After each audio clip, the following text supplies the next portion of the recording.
So, Splatoon 2? I mean, who didn't see this one coming? Splatoon 1 was a bombshell success for Nintendo despite being on a low-selling console like the Wii U. The game sold over 4.5 million units, so of course Nintendo was going to make a sequel on what is so far a more popular console. Nevertheless, I like Splatoon a lot back in the day. The game's over 2 years old, and despite Nintendo not supporting it with updates, many people, mostly hackers, still play it. Expanding off the ideas found in territory control games of the past, Splatoon has you take control of a somewhat customizable avatar that can change from a squid to a kid with the press of a button. You use your squid form to move around quickly in the ink, to hide in it, or to refill your ink ammo, and your kid form to shoot your ink at the ground, certain objectives, or animes. Animes.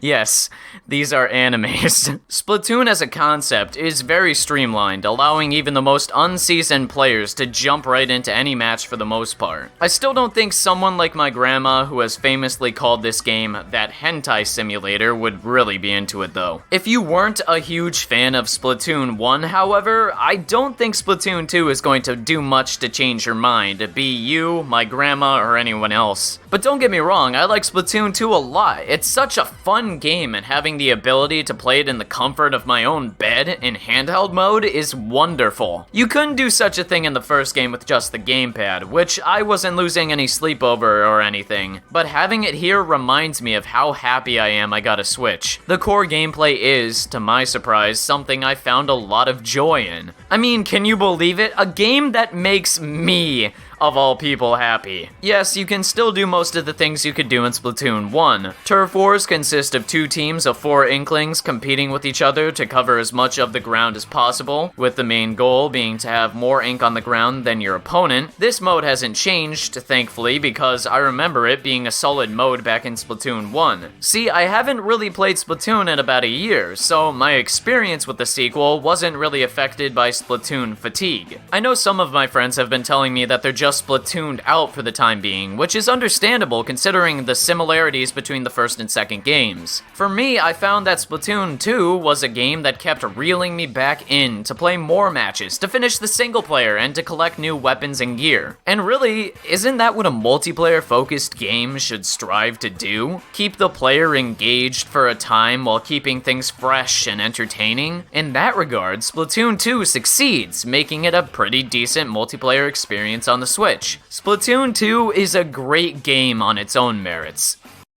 but I just can't help the feeling that it could have been so much better. Now again, there's nothing inherently wrong with Splatoon 2, it's a good game in my opinion. However, whether you're like me and you like it or you despise it, I think we all can agree on one thing. Nintendo could have done a lot more to make this an even better sequel. Here's the thing about sequels, they're extremely complicated and risky. Many people have different ideas for what a proper sequel should be like, especially if it's something beloved like Splatoon. Some sequels play it safe in the most inoffensive, bland, mundane way. This is like your Call of Duty stream of games. With those games, you can tell that the publishers want the following games to stick to the same formula, to not take risks in case people get upset over it. Every COD game is basically the same, without a whole lot of new elements to differentiate between installments. Take 4 gameplay clips, each from the newest COD games, and show them to people and ask them to tell you the differences between them. I highly doubt the average person will be able to tell you the gameplay is different, other than the HUD of course,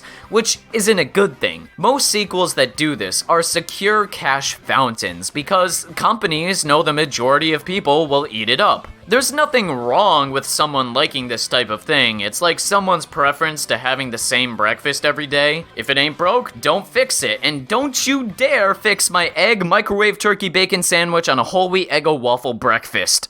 Don't, please.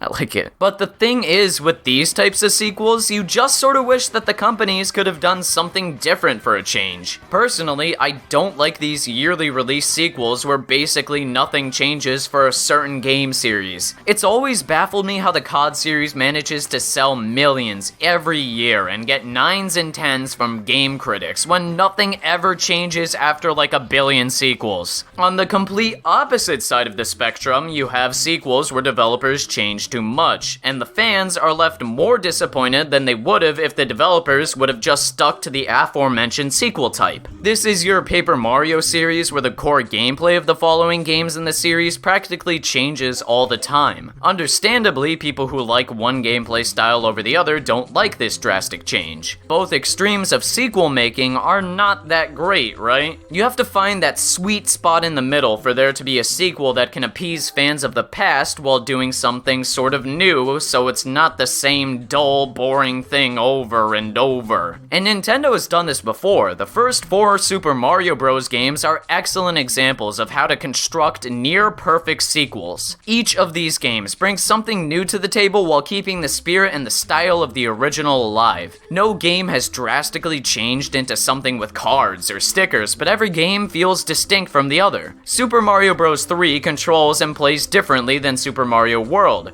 There are new power-ups and a new visually interesting aesthetic. These first 4 games are how you do a proper sequel. Nintendo is at their finest when they strive to innovate and do something new, rather than stick to the norm of what's expected. I think we all can agree that this is why we like Nintendo games. In an industry that's conditioned for the same inoffensive products again and again, Nintendo often goes against the grain and does things differently. Splatoon 2 doesn't quite hit that sweet spot of keeping the right things the same and innovating where necessary. Sure, I like the new weapons quite a bit, with the DualShock 4's ability to roll around, and I enjoy the new special attacks like the jetpack and bubbles. They're pretty cool, and the same goes with the new single-player content. Nintendo could have easily just ported the same single-player from Splatoon 1 into this game, but they didn't and strived to do something sort of different. I applaud them for that because, like the first game, the single-player is super entertaining. I especially love that you can grind on rails and boost in these speed ramps. Splatoon 2 single-player is an improvement over the first with its new weapons and design elements, but I just wish it had some more distinct aspects to it. For example, why do the enemies only have to be Octolings? I understand that this is the same thing as complaining about the overuse of Goombas in the Super Mario Bros. Series, which I was just lauding before, but here's the distinction. The Octolings are all very visually similar, and sure, this adds to the feeling of fighting a united threat, but why couldn't have there been some more interesting enemies? In Super Mario Bros. 2, there are all sorts of new villains and enemies, so much different than anything else that came before it. Yes, this wasn't originally a Mario game, but that doesn't make it any less of a Mario game now than any other. The point is, Splatoon 2 could have really benefited from new enemies or a new threat. Like, you know, in the Ratchet and Clank series, where you fight Chairman Drek and his forces, but when you revisit the same setting for the third game, you have to face off against a new threat, like Dr. Nefarious. I would have liked Splatoon 2 to go this route and have an entirely new villain, which they sorta did, but not really. So, in the story of Splatoon 2, Callie is kidnapped, and that's sort of your whole objective, to bring her and the Great Zapfish back. What if instead of this, she was the villain the whole time, scheming and tricking you into a confrontation, and halfway through the game, you're in the middle of a war between the Squid Sisters. Imagine having to fight Octolings or Inklings in the last half of the campaign, with you choosing to be a villain or a hero depending on what side you choose. There doesn't have to be a super intense story, just something else other than the traditional fighting Octolings would have been a lot more enjoyable. Something like that could have gone a long way in turning a good game into a great game. As for the multiplayer, the real draw of Splatoon 2, it's something I wish Nintendo could have spent a little bit more time on. For one thing, the technical side of online multiplayer is a bit shoddy. Instead of the industry standard where you can talk to players in-game with a mic, Nintendo has it so you have to use their app on your phone to talk to people. And this app can only be used when it's open all the time. So it's not like Discord where you can go off and use your phone for other things while talking. Why Nintendo does this sort of thing when every other company does online better is beyond me. There's this argument that Nintendo does this to protect children because otherwise the voice chat would be too or whatever.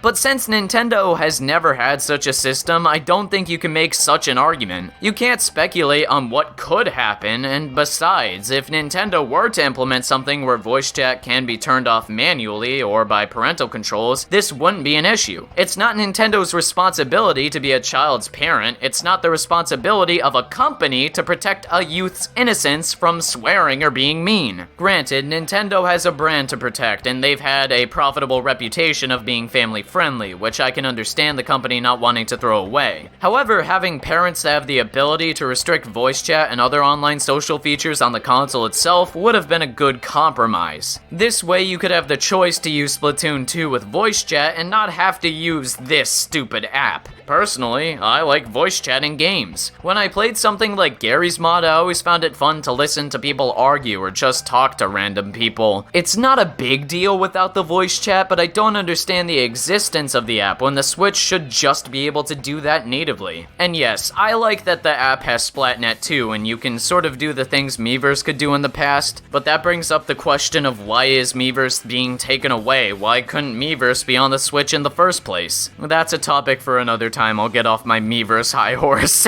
Moving on, why can't you queue up with a team of fewer than 4 players in Splatoon 2? This is such an oversight. In every other online game, there's a system in place to make room for your team, no matter the size. If it's a 3-player team, you can queue up with a single-player squid.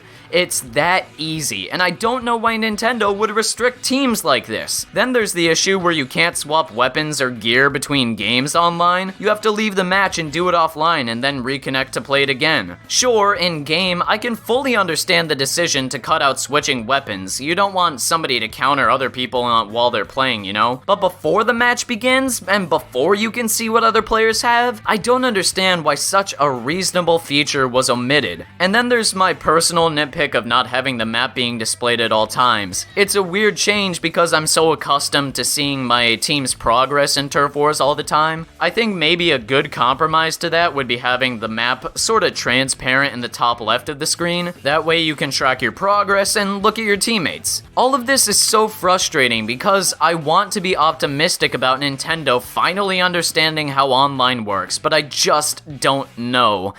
How is online still something Nintendo seemingly can't get right? This isn't 2002, this is 2017. The expectations for online multiplayer are well established and recognized across the industry. Is it incompetence or an oversight? I'll give them the benefit of the doubt, but this can be fixed. So please, fix your online system. Sure, the voice chat and social aspect is stupidly restricted to an app, but compared to these problems with the online, I'm sure I can live without the former. Let me reiterate, none of these issues are a deal breaker, but why did Nintendo not correct their online blunders from Splatoon 1? Don't get me wrong, I'm still going to enjoy Splatoon 2 regardless of my issues with it so far, but Nintendo is clearly capable of doing so much better when all they have to do is observe their competition. I want to be able to queue up with my 2 friends who have the Switch IRL and play the hell out of this fun game. A patch could fix this right away, and I'm hoping it will soon, not before the game slowly dies out and we have to buy Splatoon 3 to queue with a team of 3 individuals. That's the other thing, the patch and update system. I wasn't a fan of this back when Splatoon 1 released, and I'm still not a fan now. Granted, you can still play all 3 ranked battle modes, Splat Zone, Rainmaker, and Tower Control, which all have some minor twist, but I just wish there was more. All this was available back in Splatoon 1, so why couldn't the game have started off with a new ranked multiplayer mode or something? I've seen so many great ideas from the community about ranked battle ideas, and it would have been neat to see Nintendo implement at least one more to play. As it stands, there's nothing wrong with these modes, but it's just more of the same. It's still fun, but it gets back to this central issue of missed potential. Splatoon 2 could have had brand new modes straight from the get-go, but I guess we have to wait months for patches and updates. Every mainstream multiplayer game does this sort of system, but the difference here is that Splatoon 2 is already beginning to get a bit stale because of its similarities to the first game. Point is, if this stuff really couldn't have been available at launch, I hope Nintendo at least prioritizes new game modes for its first updates. I'm more than happy to be wrong about these minor issues in the future, because then there will be so many more modes to enjoy. There is Salmon Rush, which you can play on LAN or locally with other Switches, something I adore about Splatoon 2, but online, the times you can play are restricted. You can only play Salmon Run online at certain time intervals when Nintendo says you can. Just why? Who thought that restricting an online multiplayer mode like this was a good idea?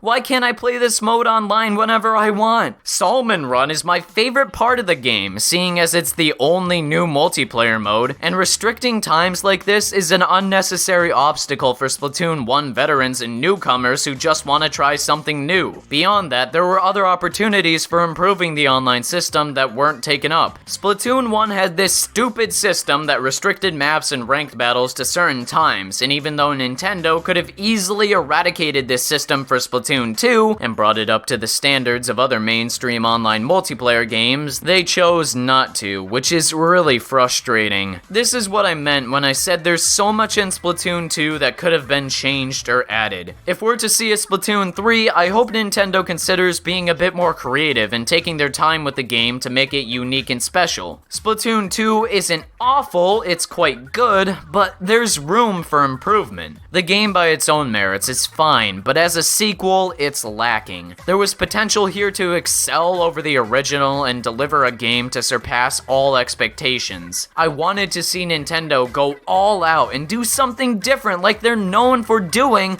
but what we essentially got was Splatoon Deluxe Edition. Nintendo didn't necessarily have to reinvent the wheel, but the changes I listed above could have elevated Splatoon 2 from a decent follow-up to a definitive and transformative one. With new online modes straight from the get-go, improved online, additional single-player aspects, and no time restrictions, Splatoon 2 could have been amazing. What if Nintendo tried to imitate what they did for the Zelda series and maybe change up the art style a little bit too? Again, it doesn't have to be anything huge, but maybe making the Inklings into some other style could have helped distinguish Splatoon 2 from its predecessor. If you take anything away from this video, I hope it isn't that I hate Splatoon 2, because that's false. It's a good game, but not a good sequel. If anything, I hope we can at least agree that Splatoon 2 could have been better. But as always, if you don't agree with what I say, or you do, let me know in the comment section below. By this time, you've all probably played the game, so let me know what you're thinking. I'm always down to have a chat if you're willing to give me the time and not the anger. Anyways, thank you so much for watching, and take care. Have a wonderful day, and goodbye.